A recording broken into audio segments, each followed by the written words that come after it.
दोस्तों अभी हाल ही में इंटरनेट पर एक वीडियो काफी वायरल हुई थी जिसमें रतन टाटा एक नौजवान लड़के के साथ अपना 84th बर्थडे सेलिब्रेट करते हुए दिखाई दिए थे। 30 सेकेंड्स की इस वीडियो में इन दोनों के अलावा और कोई भी नहीं था। वीडियो में रतन टाटा एक छोटे से कप केक पर लगी कैंडल को फूंक मारकर बुझाते हैं और फिर वो लड़का उन्हें अपने हाथों से केक खिलाता है। और जिस तरह इस लड़के ने रतन टाटा के कंधे पर हाथ रखा था उसे देखकर ज्यादातर लोगों को यह लगा कि शायद ये कोई उनका करीबी रिश्तेदार होगा। यहाँ तक कि बहुत से लोगों ने तो इस लड़के को रतन टाटा का वारिस भी घोषित कर दिया। लेकिन दोस्तों असल में लोगों के द्वारा किए जाने वाले इनमें से किसी भी दावे में सच्चाई नहीं थी, क्योंकि सच यह है कि इस वीडियो में नजर आने वाले इस लड़के का नाम शांतनु नायडू है, जो कि महाराष्ट्र के पुणे शहर का रहने वाला है और रतन टाटा के साथ में उसका कोई भी पारिवारिक संबंध नहीं है। शांतनु की उम्र 28 साल है और उसने पुणे यूनिवर्सिटी से मैकेनिकल इंजीनियरिंग करने के साथ ही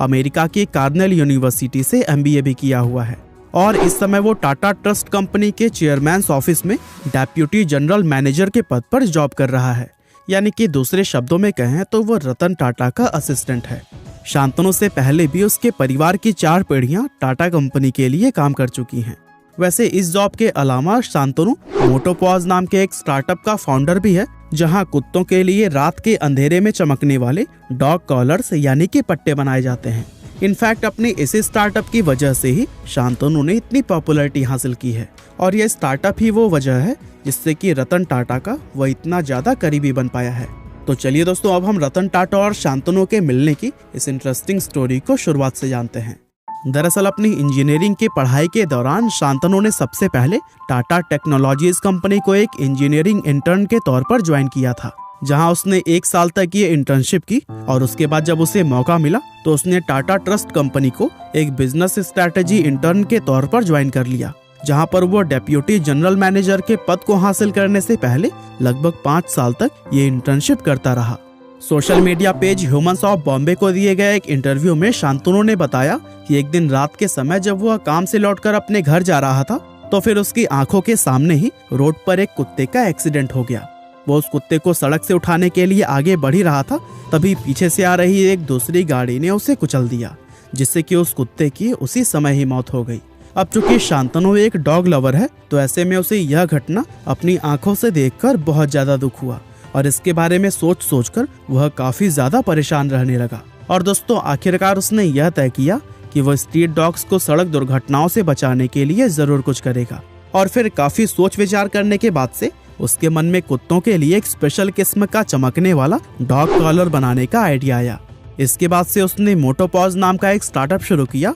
और कुत्तों के लिए ऐसे पट्टे बनाए जो कि अंधेरे में चमकते थे, ताकि कोई अगर कुत्ता रात में सड़क से होकर गुजर रहा हो तो फिर गाड़ियों को वह दूर से ही नजर आ जाए और इस तरह की दर्दनाक दुर्घटनाएं होनी बंद हो जाए। शुरुआत में शांतनु ने जैसे तैसे फंड्स जमा करके 500 डॉग कॉलर्स बनाए थे और अपने दोस्तों के साथ मिलकर उन्हें सड़कों पर रहने वाले स्ट्रीट डॉग्स के गले में पहना दिया। शांतनु का ये डॉग कॉलर वाकई में काफी कारगर निकला और इसकी वजह से सड़क पर कुत्तों के एक्सीडेंट होने की घटनाएं सच में कम हो गई। हालांकि दोस्तों शांतनु के इस इनिशिएटिव को असल पहचान तब मिली जब टाटा कंपनी ने इसका जिक्र अपने न्यूज़लेटर में किया, जिसके चलते रतन टाटा ने भी उसके काम को सराहा। इस न्यूज़लेटर का हिस्सा बनते ही मोटोपॉज डॉग कॉलर्स की डिमांड काफी तेज बढ़ने लगी, लेकिन फंड्स की कमी के चलते शांतनु इस डिमांड को पूरा नहीं कर पा रहा था और ऐसे में उसके पिता ने उसे सजेशन दिया कि वो अपने स्टार्टअप व फंड्स की कमी के बारे में रतन टाटा को एक लेटर जरूर लिखे, क्योंकि रतन टाटा भी कुत्तों को बहुत ज्यादा पसंद करते हैं।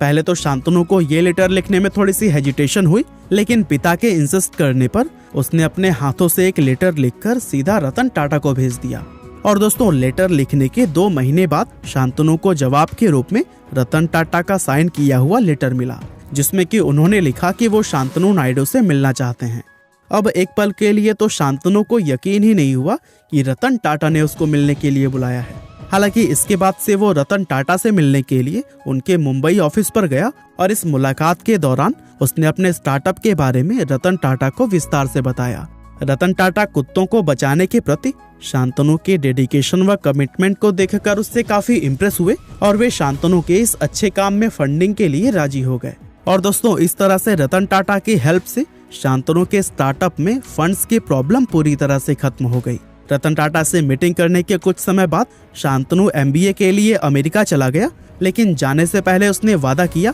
कि वापस आने के बाद से वो टाटा ट्रस्ट के लिए काम करते हुए ही अपना पूरा जीवन समर्पित करेगा। इसके बाद से 2018 में जब वो MBA करके भारत वापस लौटा तो रतन टाटा ने ही उसे फोन करके बोला कि मुझे मेरे ऑफिस में काफी सारा काम करना है, क्या तुम मेरे असिस्टेंट बनना चाहोगे। अब दोस्तों डायरेक्टली रतन टाटा से जॉब ऑफर मिलने पर शांतनु की खुशी का कोई ठिकाना ही नहीं रहा और खुशी के कारण एक पल के लिए तो उसकी सांस ही रुक गई थी। उसने 2-3 गहरी सांस लेकर उस जॉब ऑफर को तुरंत उसी पल ही स्वीकार कर लिया और इस तरह से साल 2018 से ही वो टाटा ट्रस्ट के चेयरमैन ऑफिस में as a deputy general manager काम कर रहा है। और इन 3 सालों में रतन टाटा और शांतनु एक दूसरे के काफी क्लोज हो गए हैं, जहां इनके बीच का रिश्ता एक बॉस और एम्प्लॉय से कहीं ज्यादा दोस्ती का बन चुका है। और दोस्तों रतन टाटा के पर्सनल इन्वेस्टमेंट के मामले में शांतनु ही उन्हें यह बताते हैं कि किस स्टार्टअप में उन्हें इन्वेस्ट करना चाहिए और किस में नहीं। रतन टाटा स्टार्टअप्स को लेकर